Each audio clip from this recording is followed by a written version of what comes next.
таким заснеженным видят этот северный город его жители и гости добрую половину года.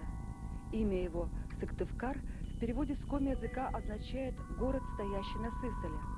Название этой реки было и в прежнем русском варианте имени города – Усть-Сысольск.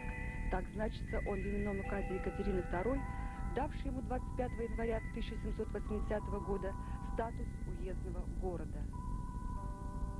Веером вверх от реки прямыми лучами расходятся улицы.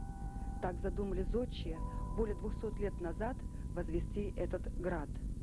Проект, утвержденный императрицей, стал основой генерального плана застройки Сыктывкара, столицы Коми-республики.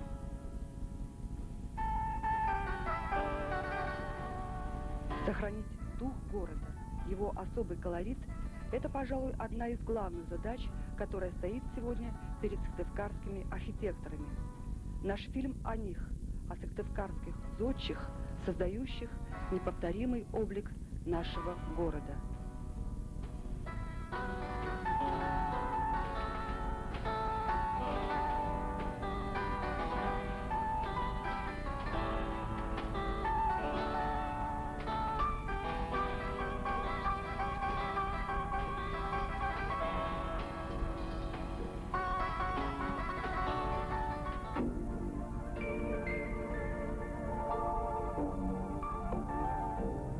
Как бы вы оценили работу сыктывкарских архитекторов?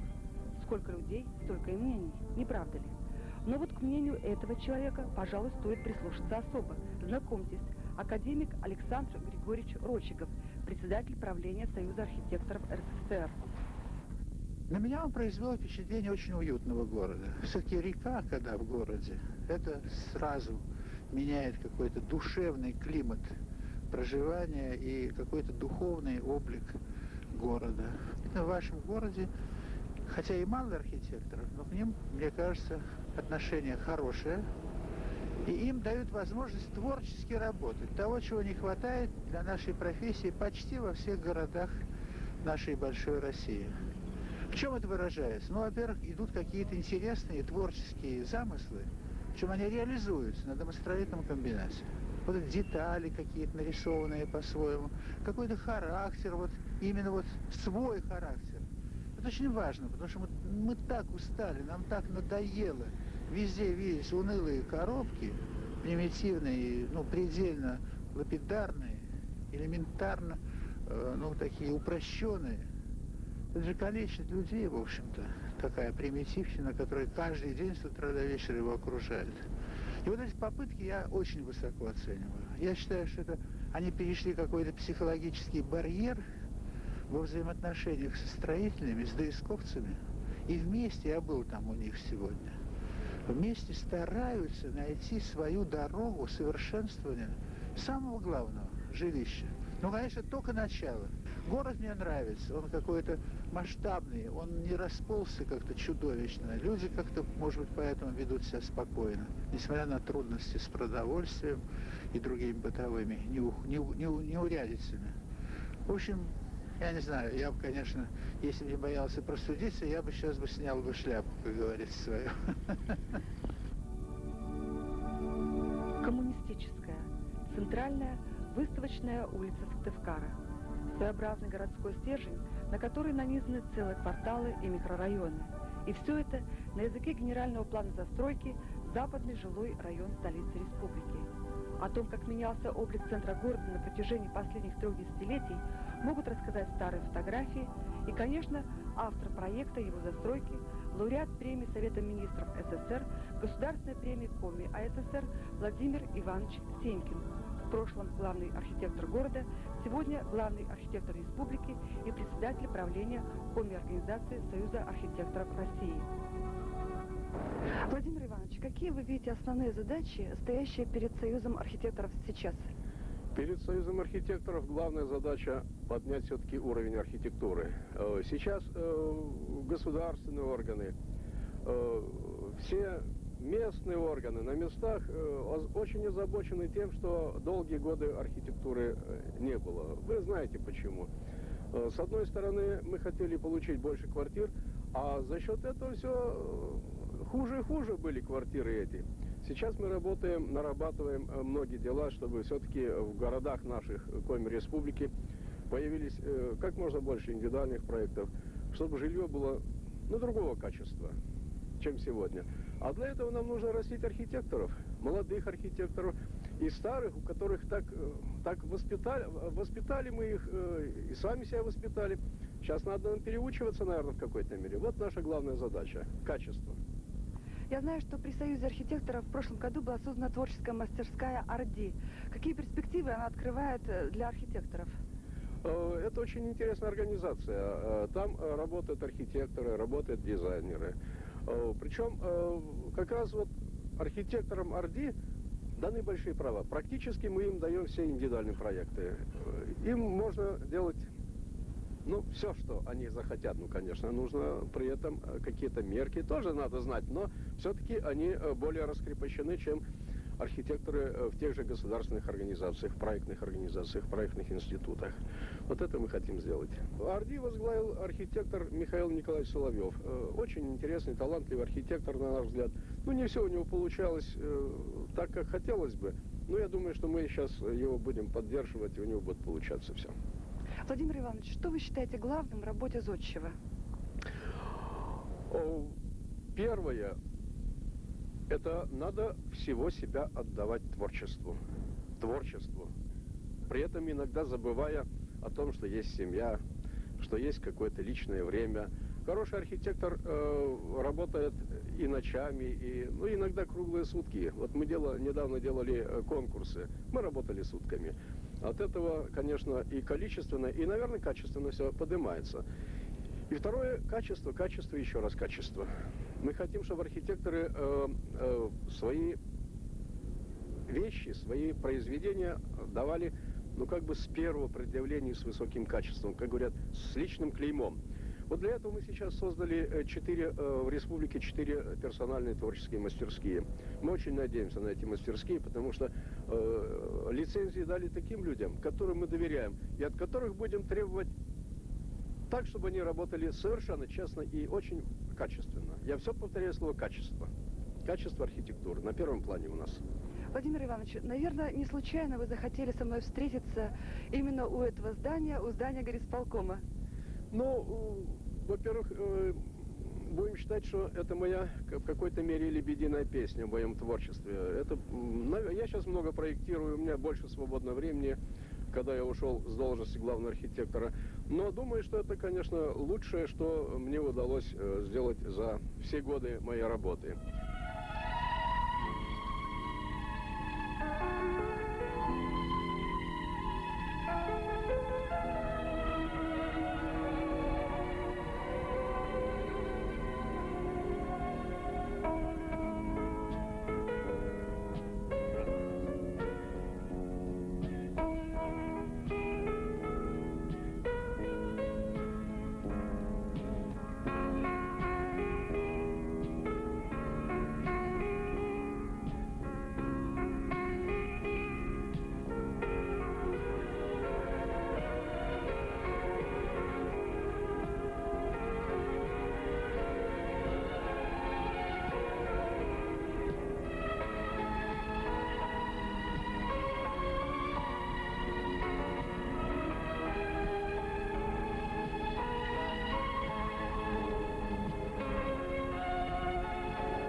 Нужен особый талант предвидения для того, чтобы рожденная тобой сегодня мелодия созвучия улиц, площадей, кварталов была также понятна и симпатична людям, которые будут жить здесь через годы и десятилетия.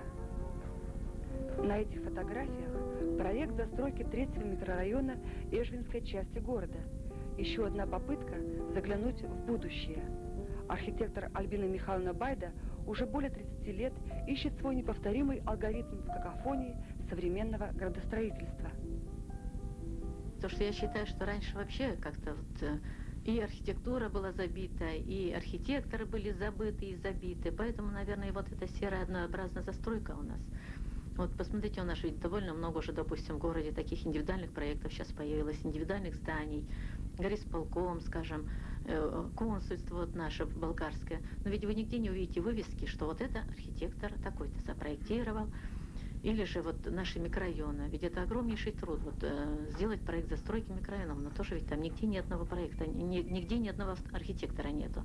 Нету вывесок таких, чтобы это видно было, что это вот такой-то архитектор запроектировал этот микрорайон, допустим, или здание. Обязательно, должно быть вот в архитектуре, каждый архитектор должен выразить в своих объектах, в своих зданиях, должен выразить как-то свое «я».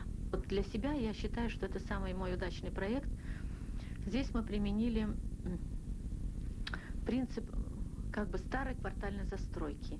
И вот смотрите, вот, допустим, вот один квартальчик, да? Вот один квартальчик, сюда выходят жилые группы, вот они, вот центральную часть, вот сюда выходят все вот эти жилые группы, они все раскрыты на центр этого квартала. И в центре вот этого квартала, вот здесь, во всех этих один и тот же принцип размещен детский садик. То есть на вот жилую группу, вот на этот жилой квартал есть свой детский садик, свой магазин и свой микромир такой получается здесь.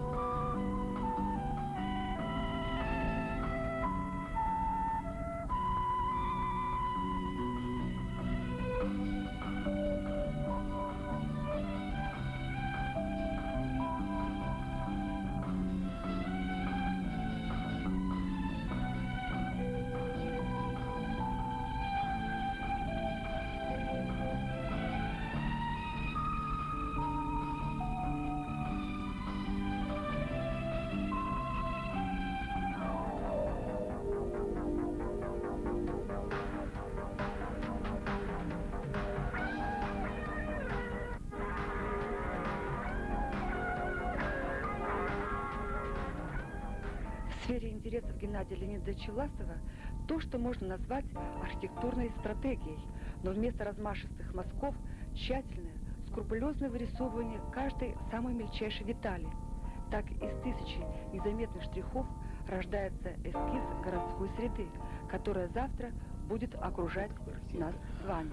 Джио Понти, итальянец, который говорил, что для архитектора нет мелочей. Он должен все делать добросовестно и с чувством, любую вещь. От плакатов, картинок и до сооружений, градостроительных решений. Так.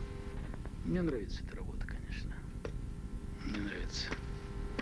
Я говорю, у меня один сын пошел архитектором, сейчас кончил институт, работает архитектором, а второй сказал, нет, чтобы я работал как вы, ни в коем случае. Хотя я думал, что они будут, как знаете, вот, братья Веснины, а здесь будут братья Власова, например. Вот не получилось. Как раз второй-то пошел по другому пути. Я говорю, что вот градостроительная работа, она в какой-то степени безыменная. Делается предложение, какие-то работы. После же все это передается уже в другие руки. Ты физически уже не ощущаешь плоды своих работ, если ты непосредственно не коснешься каких-то отдельных узлов, которые действительно ты приложил больше участия, чем по другим разделам, например. И вот если взять тот же Эшинский район, вот мы делали предложение. Так, мы сделали предложение, вот, принципиально, как ты говоришь, концепцию какую-то, так. Ну, а дальше разработки пошли уже от других, участия от других архитекторов. Получается просто как эстафета. Сделали, передали другие, или там другие подхватили, вот так и получается.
рождения 1905. Место рождения Санкт-Петербург. Выписка из метрической книги старейшины стывкарских архитекторов Вячеслава Павловича Шершова, прибывшего в свое время в наши края по знаменитой сталинской путевке. Есть все-таки какая-то особая жизнестойкость у людей, испытавших на собственной судьбе все тяготы политических репрессий. Вот Вячеслав Павлович, творческая судьба которого за эти годы вместила в себя многое, в том числе и 20 лет деятельности на посту главного архитектора города, несмотря на преклонный возраст, до сих пор работает по своей специальности в Госстрое Республики.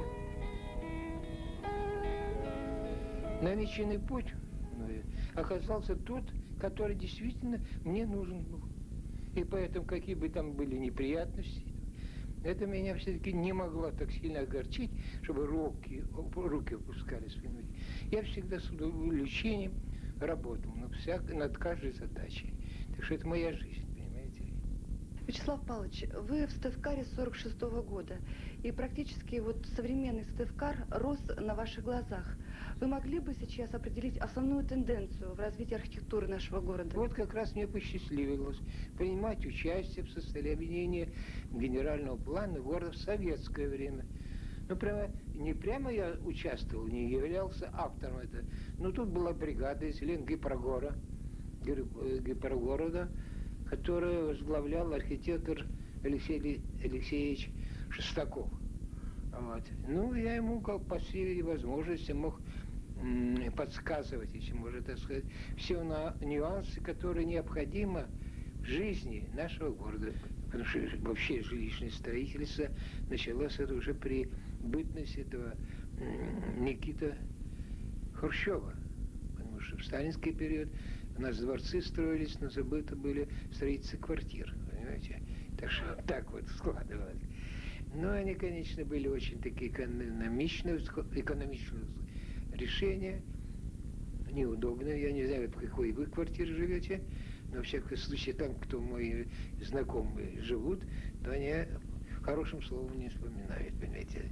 Но это был выход в каком-то отношении, чтобы тот голод жилищный, который был, он в какой-то части был уже ликвидирован. Но я знаю, что вы построили много зданий, по вашим проектам построено много зданий в Стывкаре. Вы могли бы сейчас выделить, любимые, что ли, свои здания? Я считаю, так более-менее удачно, это хоть и небольшой объект. Это здание болгарского консульства на Бабушкиной улице.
Здания, которым как бы самой судьбой предназначена особая жизнь, долгая и счастливая.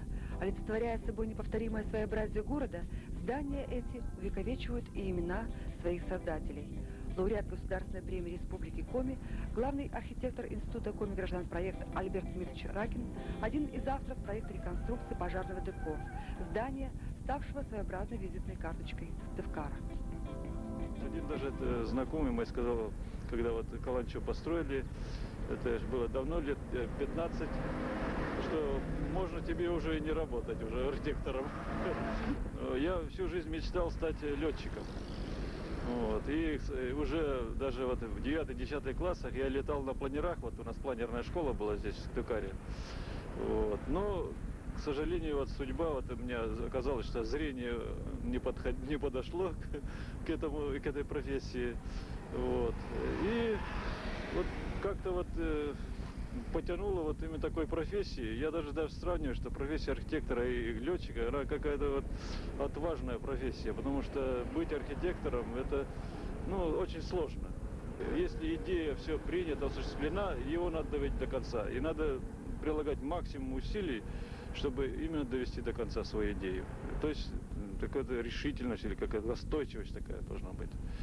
И, конечно, архитектор обладать должен так, чисто физически даже быть здоровым человеком, чтобы вести вот такую ношу.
Государственной премии КОМИ АССР Павел Павлович Резников один из первых в республике получил статус независимого художника.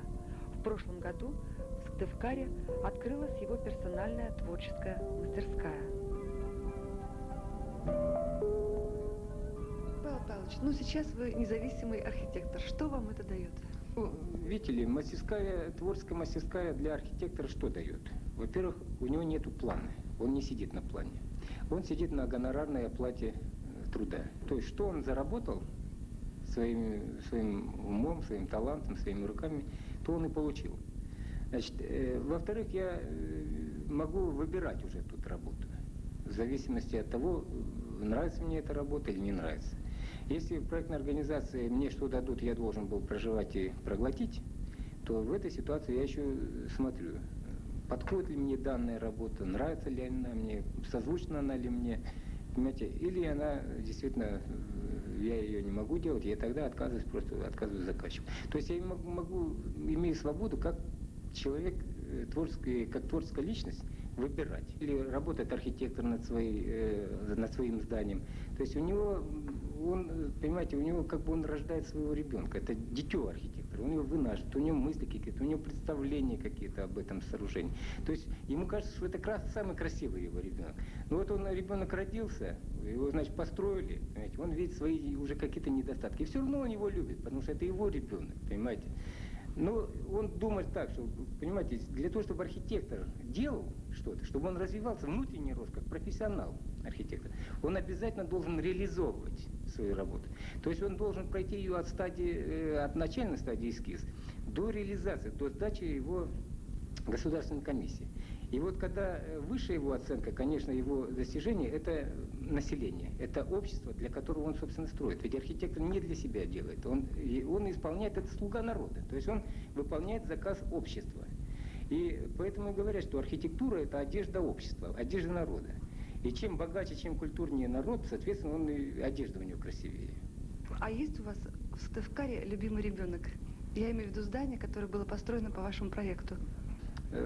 Как-то мы раньше, особенно в наши молодые годы, мы старались работать коллективами, авторскими коллективами. Потому что одному архитектору в те наши, так называемые уже теперь застойный период, было очень сложно пробиться одному архитектору.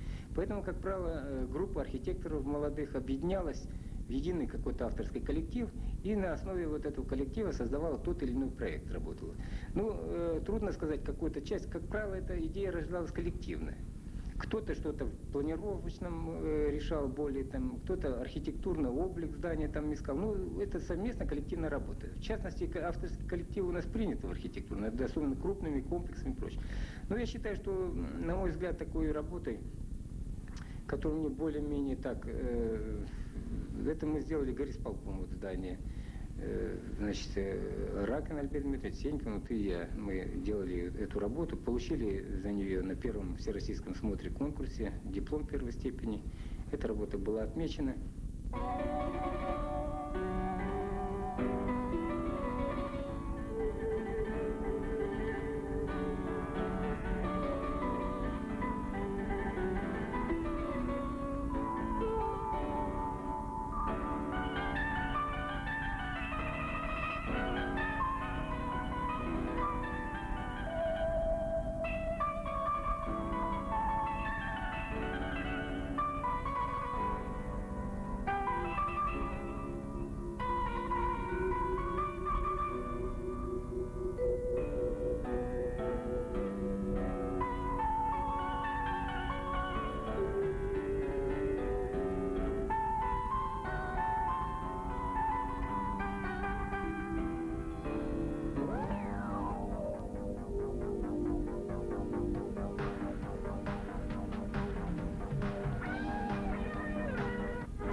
Архитектор должен пробовать себя в разных формах, от самой малой до самой крупной, считает Наталья Александровна Целюкова, руководитель архитектурной группы Института Комиграждан-проект.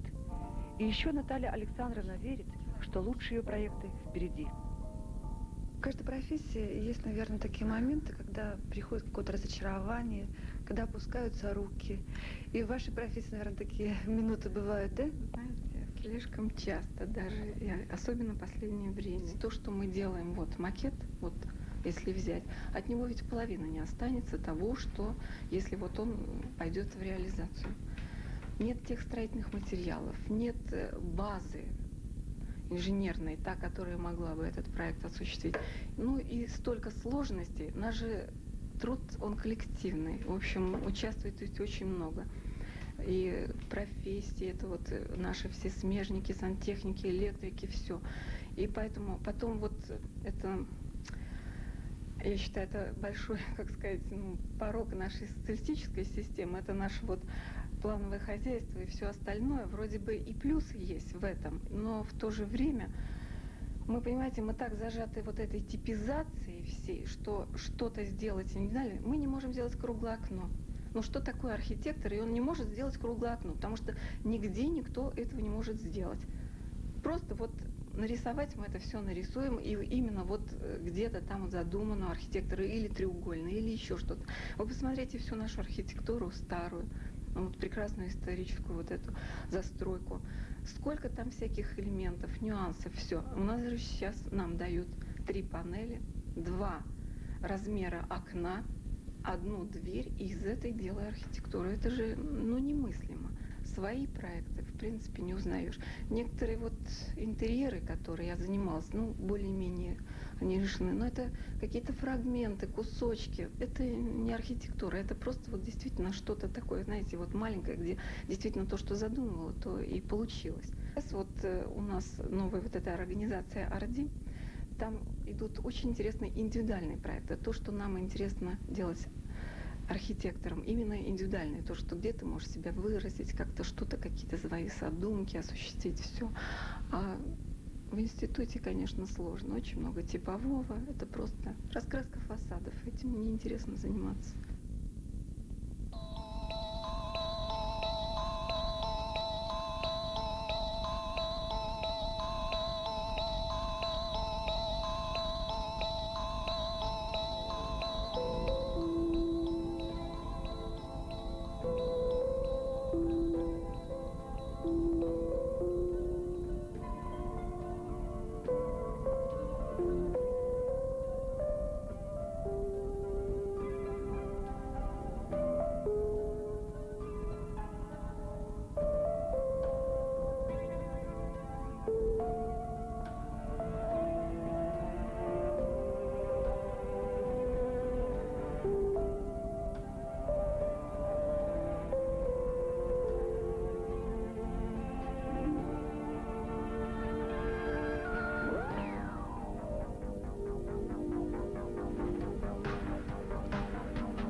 Пинаев, по его собственным словам, в архитектуру попал случайно.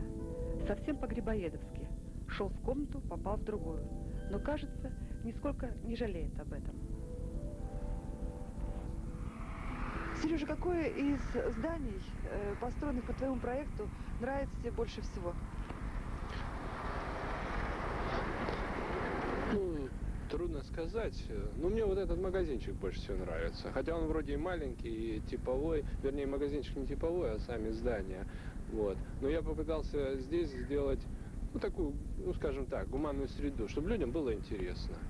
Вот. Как-то неожиданно поставить, какие-то арочки ввести, более человеческий масштаб. Вот, пожалуй, все.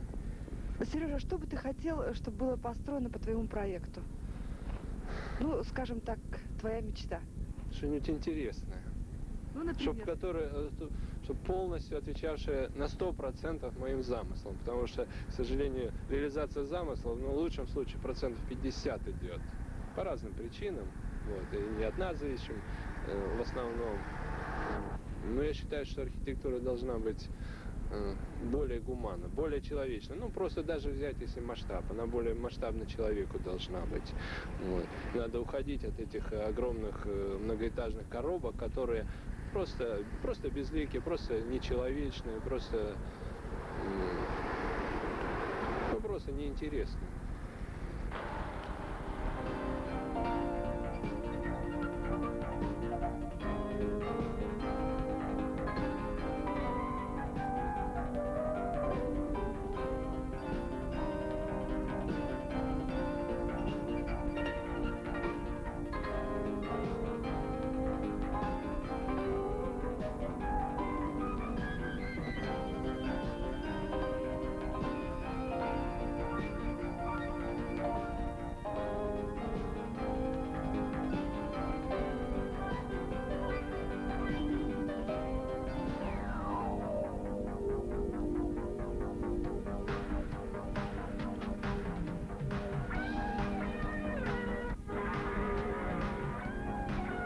Не навреди и сомневайся. Принцип, которому стремится следовать в своей работе Татьяна Викторовна Хтанзейская, главный архитектор проекта экспериментального творческого проектно-производственного объединения «Орди». Это страшно тяжелая работа, а когда есть семья, то есть, чтобы стать хорошим архитектором, нужно отдавать себя полностью работе. То есть тут ни дни, ни ночи, тут сутками нужно сидеть над этой работой, потому что ведь работа наша не заканчивается вот этим столом и 8 часами рабочего дня. Когда у тебя есть какая-то идея, она зарождается в тебе, ты ею живешь до тех пор, пока она каким-то образом не воплотится в работе. Вот такие дни, вынашивание идеи, это страшно тяжелые дни. Вот. А так работа, конечно, очень интересная, но, опять же, для советской вот женщины, для нашего вот времени, эта работа, пожалуй, неблагодарная. Ну, потому что от бумаги, от замыслов, которые есть в голове, в реализацию, в общем-то, ну, практически ничего не идет. То есть мы зависим, подпитка нашей работы идет в основном от строительной индустрии. Вы прекрасно понимаете, материала нет, рабочей низкой квалификации. Да и сами проекты, то, что вот мы сейчас чертим этими карандашами допотопными на каких-то там клочках бумаги, ни кульманов хороших нет, ни оборудования, помещений элементарных даже не хватает. Поэтому говорить о какой-то радости, о творческой отдаче не приходится сейчас.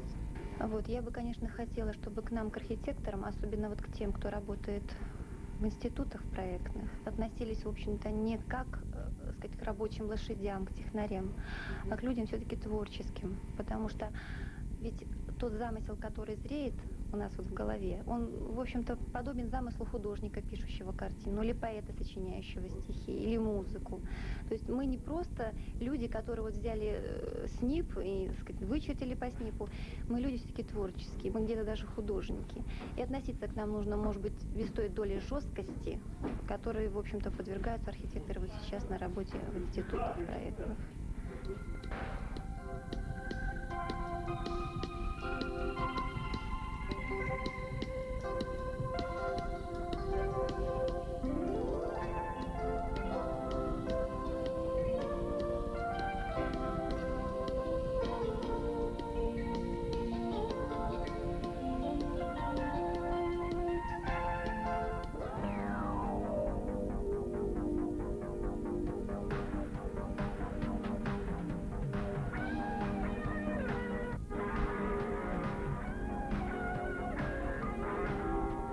того, чтобы обезличенные черты наших железобетонных улиц и городов приобрели более симпатичное выражение, требуются индивидуальные пластические операции, считает главный архитектор проектно-строительного объединения «Стэткар-Горстрой» Олег Кокушкин. Олег, почему вы для себя выбрали профессию именно архитектора? Вообще-то я решил об этом еще в школе, что я буду архитектором. Но, может, нужно было как-то выразить самого себя творчески чисто. Все-таки наша профессия творческая. Ну, а ваша творческая кредо? Творческая кредо? Вообще-то это вопрос, нужно отвечать на него подольше. Будем считать так, потому что сама архитектура по себе, но она является, как сказать, отражением того, что творится в обществе. Ну, как говорится, заказывает нам общество, саму архитектуру, вот эти панельные дома, скучные серые, которые появились в массиве своем по всей стране.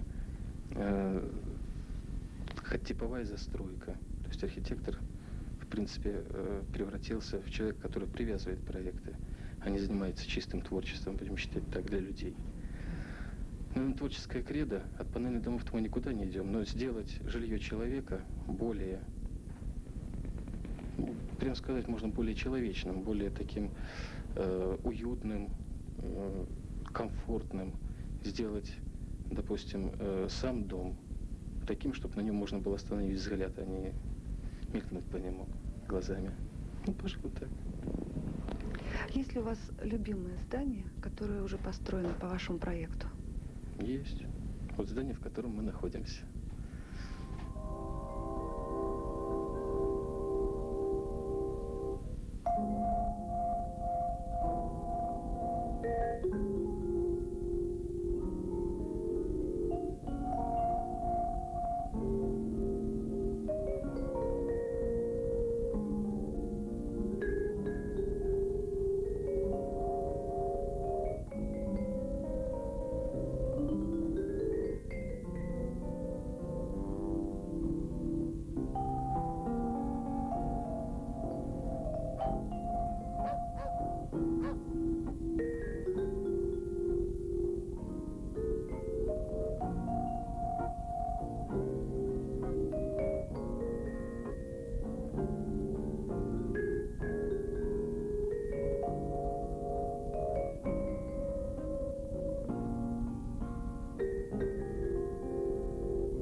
Прежде чем стать архитектором, Валерий Боричевский овладел практически всеми основными строительными навыками. Работал плотником, бетонщиком, столяром. В извечном противостоянии строительства и архитектуры Валерий лучше, чем кто-либо другой, понимает всю неизбежность философского закона единства и борьбы противоположностей. Я приехала из Белоруссии, и вот я уже 8 лет на севере, и вообще-то я уже, наверное, скоро буду коренной, так сказать, северянин. Я уже привык к этим морозам. Каждую зиму у меня, так сказать, один раз отмерзают уши. Ну а вообще на севере мне нравится. Но есть какая-нибудь такая вот грандиозная задумка, может быть, даже вот сегодня она кажется, может быть, немножко нереальной, но вот то, что вы бы хотели все-таки сделать в своей жизни, ну, я не знаю, дворец там построить какой-то, еще что-то. Есть вот именно какая-то вот такая вот мечта? Вообще-то у меня мечта может быть более приземленная. Я хотел бы работать на конкретного человека. Понимаете? Если сейчас мы работаем, как правило, на какого-то обезличенного заказчика, который чаще выступает там или в лице УКСа, или какого-то богатого предприятия, то вообще-то я хотел бы работать именно на человека. Понимаете? Ну, может быть, поэтому не случайно вы именно для себя решили построить свой дом, да? Может быть так. Хотя это, может быть, получилось спонтанно. Просто условия были, так сказать, у меня очень жилищные плохие, а перспектив на улучшение не было, и поэтому я решил это реализовать сам. Поначалу было страшно.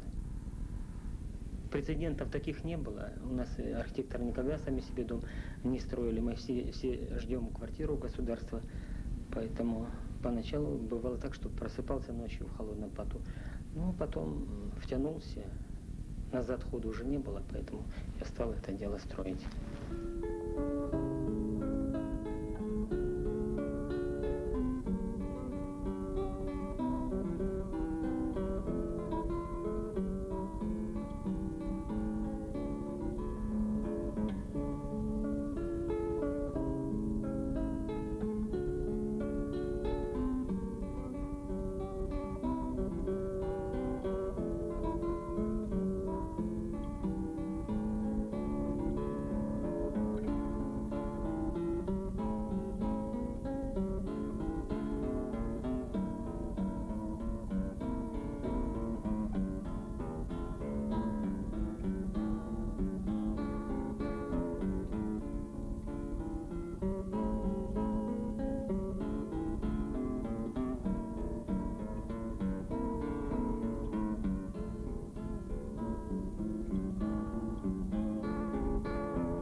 Георгий Родионов, руководитель архитектурной группы Института Комигражданпроект. По его убеждению, для успеха в таком специфическом виде искусства, как архитектура, помимо таланта нужно обладать еще и твердым характером. Иначе твой проект, каким бы гениальным он ни был, так и останется лишь на бумаге. К строящемуся зданию надо относиться как к ребенку, которого можно успеть воспитать только пока он растет. Как и в педагогике, в архитектуре ничего нельзя отложить на потом. Георгий, я вам предлагаю сейчас немножко помечтать. Согласны? Попробуем. Ну вот я знаю, что у вас типовая квартира, видимо, вас она не очень устраивает. И вы строите себе дом. В какой же квартире или же в каком же доме хотели бы вы жить? В удобном, в красивом, чтобы по этому дому можно было сказать, что это я. Вот когда даже если бы меня здесь не было, ну, чтобы видно было присутствие. Видно было, кто здесь живет. Я буду из дерева делать. Слава богу, леса у нас хватает. Ну, я бы много мог говорить о своем доме, как он будет. Ну, потом посмотрим. Георгий, а хотели бы вы быть знаменитым архитектором? Хочу, конечно. Уже хочу. Ну, а каким бы вы хотели, например, видеть Сыктывкар в будущем? Хочется увидеть дома под черепицей все-таки. Вот я слышал, стараются где-то в России, хотят открыть это производство, но причем даже было уже где-то в России, были дома с черепичными, ну почему мы хуже других? Европа вся под черепицей, новые дома. Ну вообще строительных материалов хотелось увидеть разнообразных, много ярких, ну чтобы можно было выбирать. Возможность самостроя, откровенно, ну и учесть, что если не хватает архитекторов, участвовать самому человеку в строительстве. Или он мог по каким-то образцам выбирать себе и дом, и в каком бы он доме жил, и материалы какие. Ну, это мы уже размечтались, наверное. Архитектура — это не что-то такое, что видно издалека. Вот это, пусть пединститут, это огромный акцент, помпезное что-то. Архитектура — это может быть просто красивый садовый участок перед домом или забор. Ну, не спутать бы с дизайном. То есть, может быть, маленькое что-то, но это уже будет архитектура. Мне хочется, чтобы общество наше скорее понимало важность вот этой архитектурной среды для нас и для будущего, чтобы мы старались, делая что-то, строя что-то, что высовывается над землей, что видно уже, делать уже с взглядом со стороны и из будущего, что мы построим и что останется.